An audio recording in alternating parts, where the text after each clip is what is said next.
아멘. 우리 하나님 앞에 영광의 박수 올리겠습니다. 할렐루야. 할렐루야.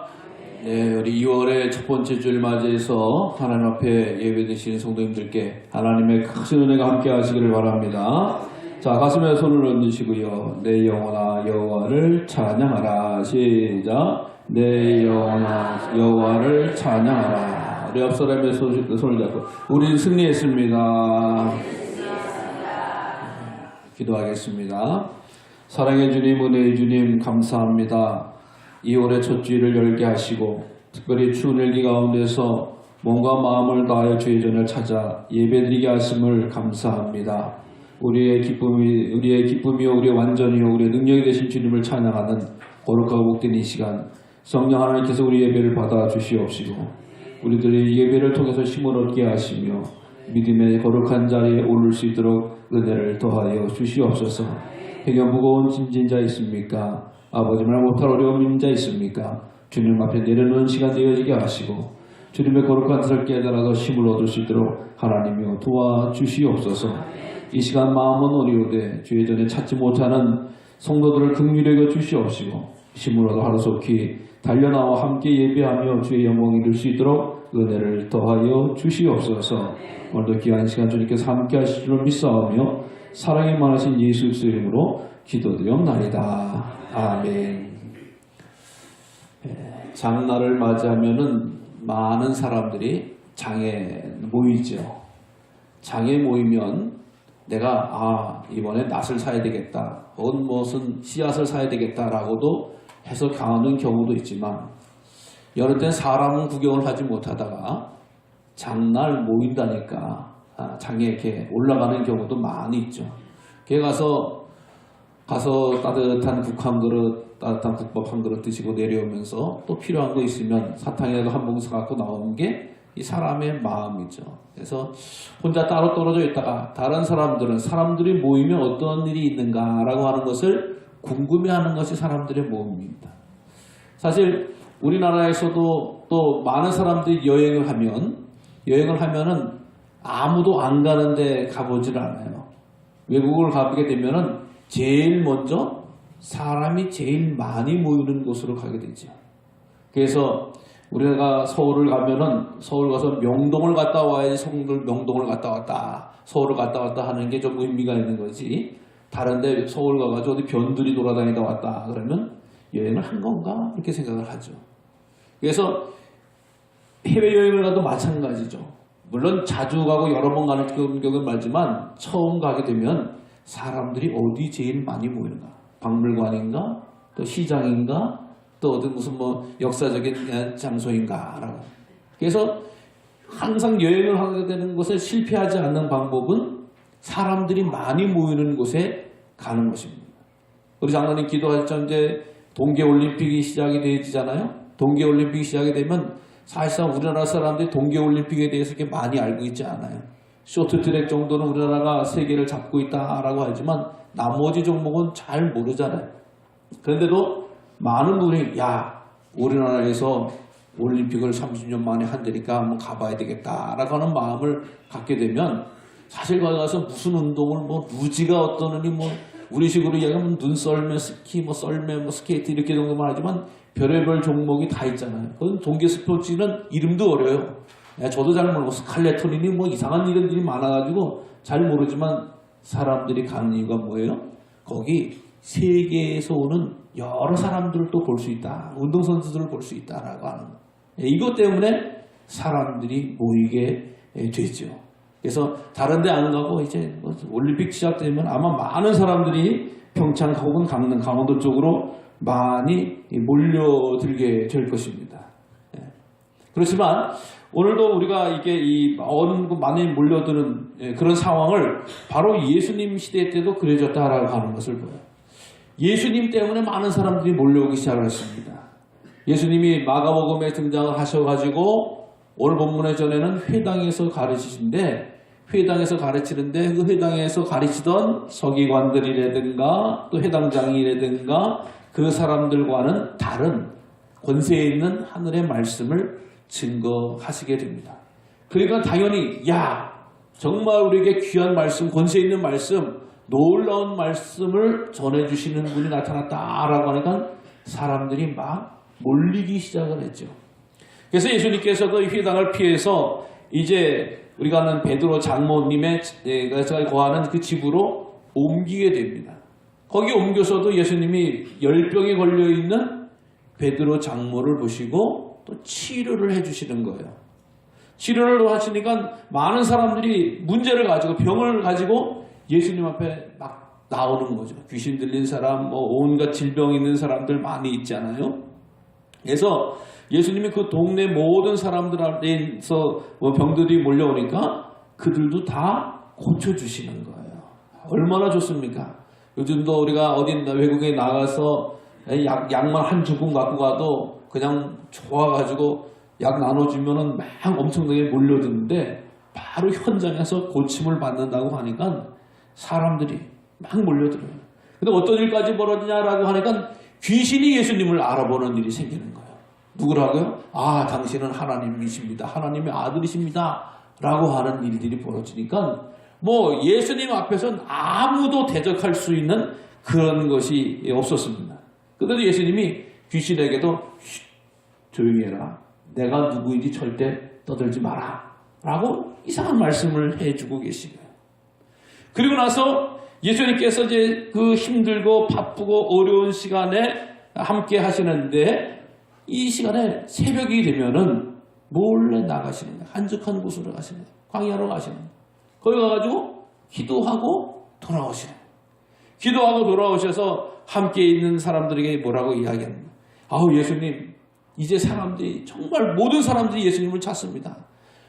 그때 당시에는 문제 있는 사람, 아픈 사람, 여러 가지 이유가 있었던 사람들이지만 모든 사람이라고 하니까 이제 야, 문제가 있어도 문제가 없어도 예수님 한번 봤으면 좋겠다라고 하는 거야.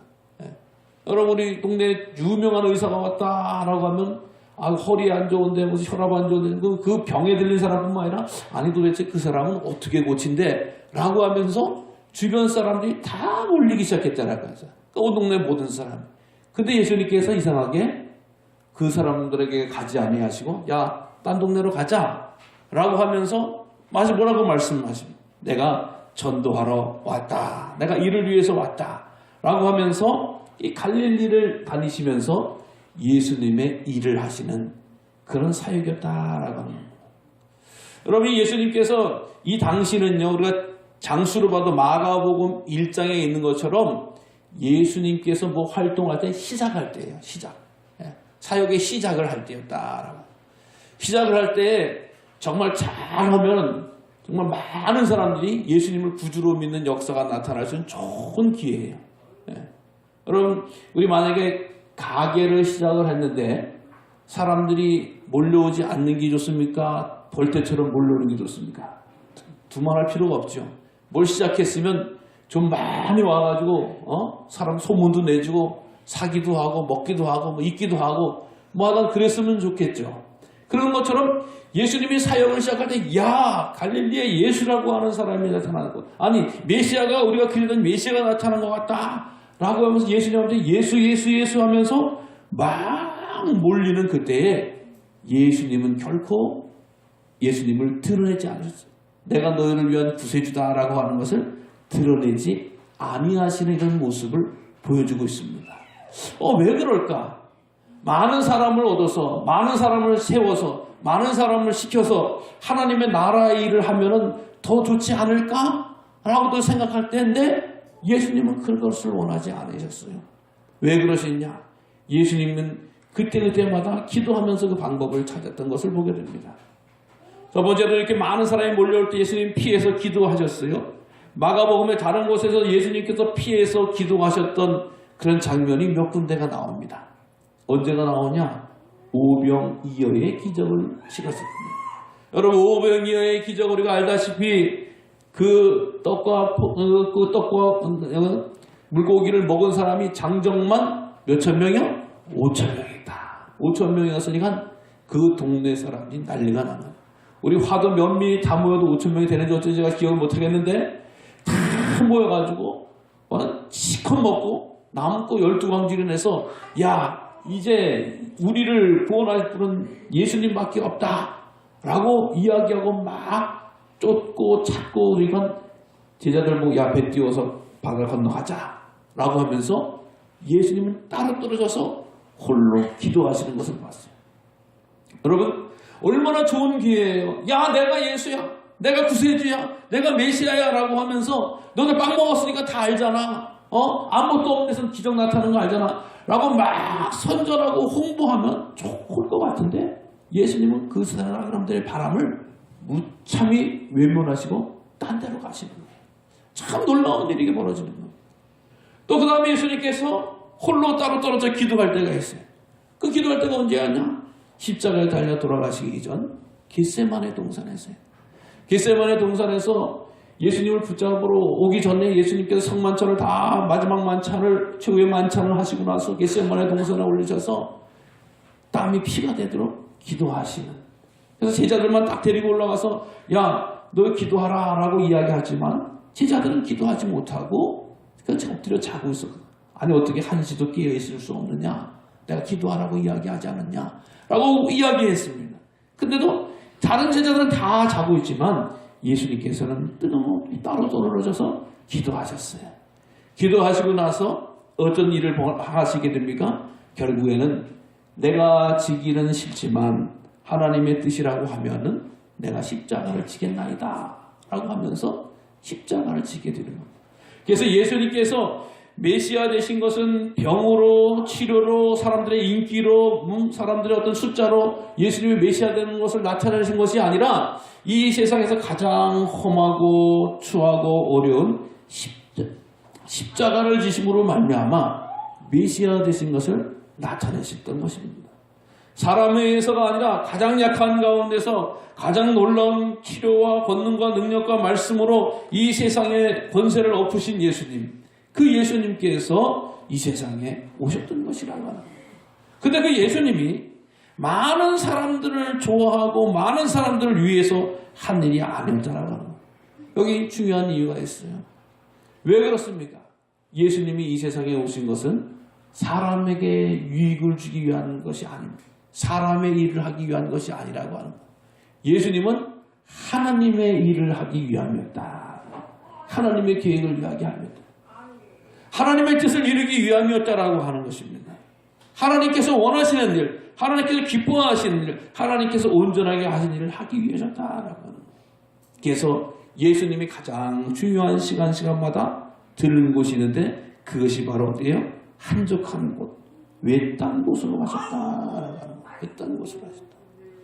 여러분, 우리의 삶 가운데 평화가 깨지는 일이 있습니다. 우리의 삶이 기쁨이 깨지는 일이 있다고요. 우리들의 삶 속에 행복이 깨지는 일이 있다고요. 네. 이런 삶 속에 내 마음 속에 분란이 있기도 하고 평화가 깨지기도 하고 환란이 있기도 하고 그것은 분주해서가 아닌 거예요.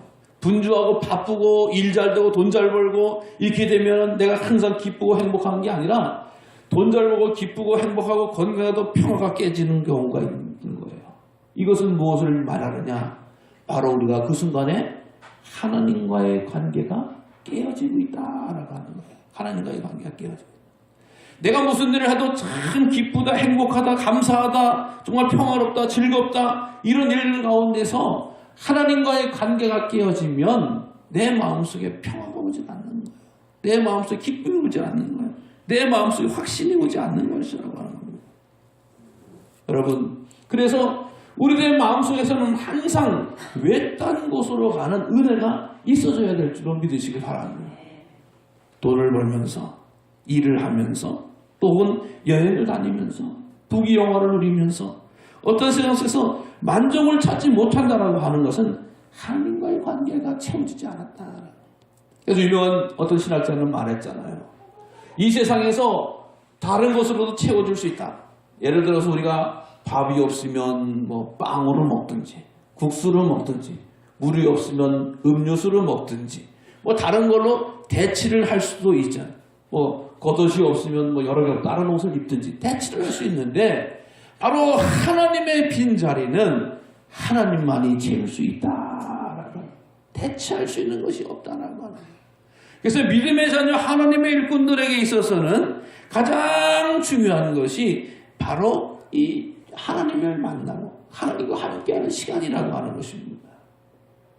여러분, 외딴 곳이라고 하는 것은 성경에 보면은 어떤 곳이냐라고 하면 사막입니다. 광야라고 하는 것입니다. 근데 광야라고 갔을 때마다 주님께서는 하나님을 만났고 주님께서는 거기서 은혜를 입었고 하나님의 뜻을 깨달았다라고 하는 것입니다. 왜 그렇습니까? 거기에는 분주함이 없어요.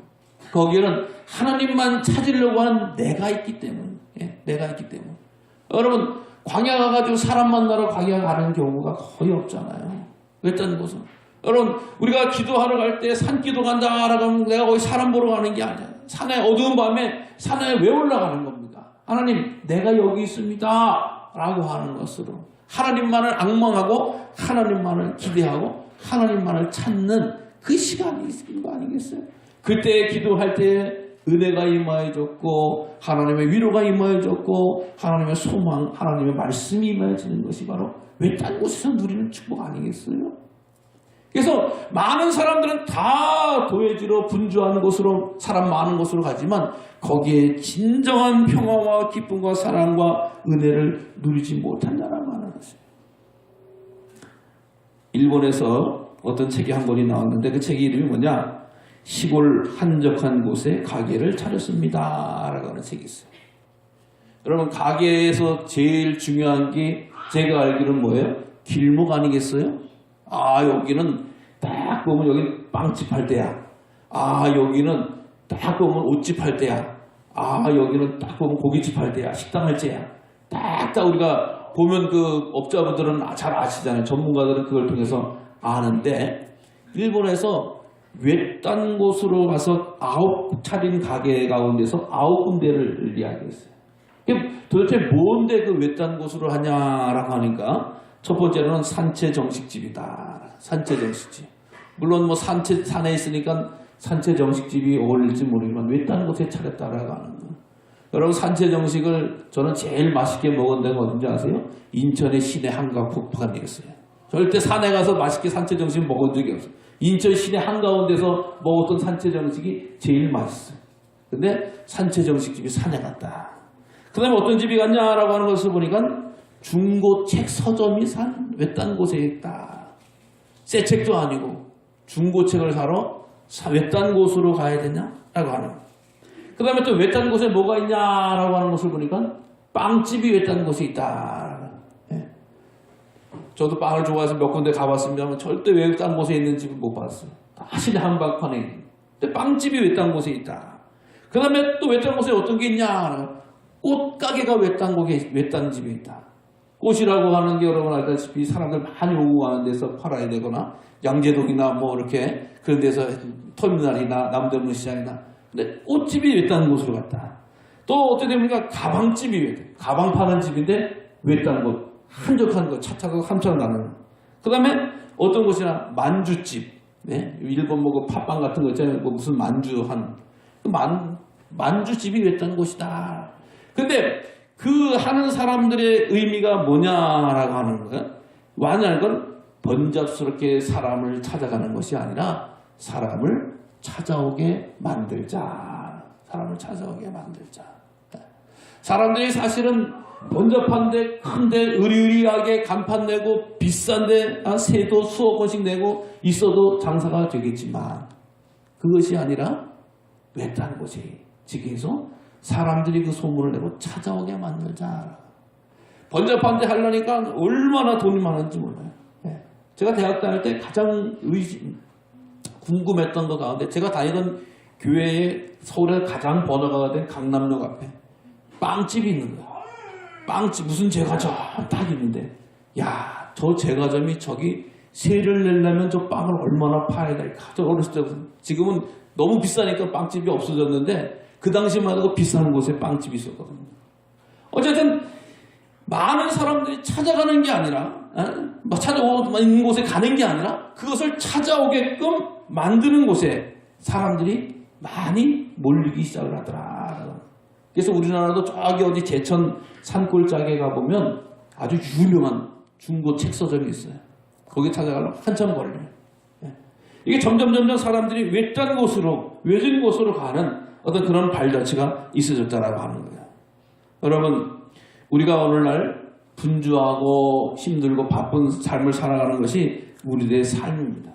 요즘은 뭐 어린애나 뭐 어르신이나 할 것 없이 다 바쁘고 힘든 그런 시절 가운데 우리가 살아가고 있다라고 하는 거예요. 그러나 오늘도 주님께서는 외딴 곳으로 찾으셔서 그곳에서 하나님과 교제했다라고 하는 사실을 꼭 기억해야 될 줄로 믿으시기를 바랍니다. 왜요? 그곳에서 하나님을 만나서 하나님이 주시는 지혜와 하나님이 주시는 용기와 하나님이 주시는 담대함과 하나님이 주시는 감동을 가지시고 나아가게 되셨다라고 하는 것입니다. 여러분, 그 기도하시고 나서 외딴 곳에 갔다 와서 예수님께서 뭐라고 이야기하시냐? 야, 다른 마을로 가자. 우리가 거기서 전도하리니 내가 이를 위하여 왔다라고 말씀해 주고 있는 겁니다. 만약에 예수님께서 오는 사람만 받았다고 하면은 다른 마을 갈 필요 없어요. 그 마을에 있으면서 오라 그래. 뭐 내가 저기로 가야 돼. 라고 하는 이런 생각을 할 수도 있습니다. 근데 예수님께서 외딴 곳으로 가서 사람들을 만족시켜주고 사람들을 기쁘게 해드리려고 하면 끊임없이 그곳에서 오는 사람 안수해주고 가르쳐주고 해도 다 감당 못해요. 다 감당 못해요. 갈릴리에만 있어도 충분합니다. 근데 하나님의 뜻과 하나님의 마음과 하나님의 감동을 외딴 곳에서 받으니까 어떻게 돼? 다니시기 시작을 하는 거예요. 전도 여행을 다니기 시작합니다. 찾아 나서기 시작했다라고 하는 겁니다. 그리고 또 가서 전하게 되는 그 사명을 깨닫게 되어졌다라고 하는 것입니다. 여러분, 우리가 살아가면서 하나님을 만나지 못하면 우리 인생은 어떻게 살아갈지 모르는 인생이 되는 거예요. 그냥 내가 즐거운 대로 믿지 않는 사람들은 어떻게 자기 기분대로, 자기 감정대로, 자기 노력한 대로 살아가는 게 최고라고 생각을 합니다. 그러나 외딴 곳에 가서 하나님을 만나는 사람은 내 인생이 바꿔지게 된다라고 하는 겁니다. 내가 이렇게 살아가는 것이 옳은 것인가? 내가 이렇게 여태껏 다가온 것이 바른 것인가? 라고 하는 것을 찾게 되는 거예요. 그래서 하나님이 원하시는 삶이 이것이구나 라고 발견했을 때는 그렇게 살아가는 사람들이 하나님의 사람들입니다. 이곳에는 많은 사람이 있어요. 많은 인기가 있어요. 많은 능력이 있어요. 많은 재물이 있어요. 그러나 그것을 떠나는 것은 하나님을 만나는 사람들이 행하는 일이고 주님께서도 그 일을 하셨다라고 하는 것입니다. 여러분, 우리가 그렇다고 다른 곳으로 이사 가야 된다 그 말씀드리는 게 아닙니다. 내가 그동안 익숙하게 편하게 또 안전하게 살고 왔던 것이 하나님이 기뻐하시는 일인가? 하나님의 뜻에 합당한 일인가라고 하는 것을 우리는 주님 앞에 처절하게 외딴 곳에서 물어야 할 줄로 믿으시기를 바랍니다. 그리고 그것을 하나둘씩 때로는 바뀌기도 하고 변화시키기도 하고 뽑아내기도 하고 고쳐짐으로 말미암아 하나님의 사람으로 우리는 세움을 입을 수 있는 것이라고 하는 겁니다. 왜? 하나님의 뜻을 내 심장에 새기기 때문에. 하나님의 말씀이 나를 가만히 있게 있는 것이 아니라 나의 말씀을 움직이게 하기 때문에. 그 말씀을 쫓아서 살아가는 사람은 때로는 환난이 와도 때로는 역경이 와도 감사하면서 이기게 되어지고 또 하나의 귀한 축복이 오면 그것으로 만족하지 않고 하나님 앞에 더 큰 영광을 돌리고 하나님을 드러내는 복된 일을 행할 수 있기 때문인 줄로 믿습니다. 오늘 우리들의 삶이 분주함을 쫓아서 하나님과의 관계를 놓쳐서는 안 될 줄 압니다. 늘 주님 앞에서 늘 주님과 함께 시간을 보내고 또 주님 앞에 주님의 뜻을 깨닫게 되어졌을 때 떠올라온 축복의 역사를 나타내는 것을 성경은 분명히 우리에게 말씀해주고 있어요. 사랑하는 성도는 우리가 불편하고 어려울지라도 외딴 곳에 찾아서 하나님의 뜻과 감정을 가지시고 세상을 변화시켰던 주님처럼 우리가 주님을 따라한다고 하면은 그 주님처럼 따라가는 은혜가 있어지기를 간절히 주의 이름으로 부탁을 드립니다. 힘든 이야기일 수도 있습니다. 불편한 이야기일 수도 있습니다. 그러나 우리 주님은 기도함으로 말미암아 외딴 것을 찾음으로 말미암아 그 예수님의 삶이 거룩해지셨고 마침내는 우리를 향한 구원의 은총을 행하실 수 있게 되어진 줄로 믿습니다. 사랑하는 성도 여러분, 외딴 곳으로 가기를 주저하지 마시기 바랍니다. 외딴 곳으로 가서 주님을 만나고 하나님의 뜻을 깨달아야지 내 삶이 거룩해지는 겁니다. 온전해지는 겁니다. 복의 복을 더하게 되는 것이고 하나님께서 기뻐하시는 삶으로 나가게 되어질 줄로 믿으시기 바랍니다. 바쁘다고 힘들다고 불편하다고 어렵다고 외딴 곳으로 가는 구별된 곳으로 가는 은혜를 놓지 마시고 늘 주 안에서 하나님과 가장 친밀하게 만나는 외딴 곳에서 은혜를 누리시고 힘을 얻으시고 영역을 받으셔서 하나님의 기쁨이 되는 복된 성도의 삶이 되시기를 간절히 주님의 이름으로 축원합니다. 사랑이 많으신 아버지, 오늘도 우리에게 말씀으로 인도하시고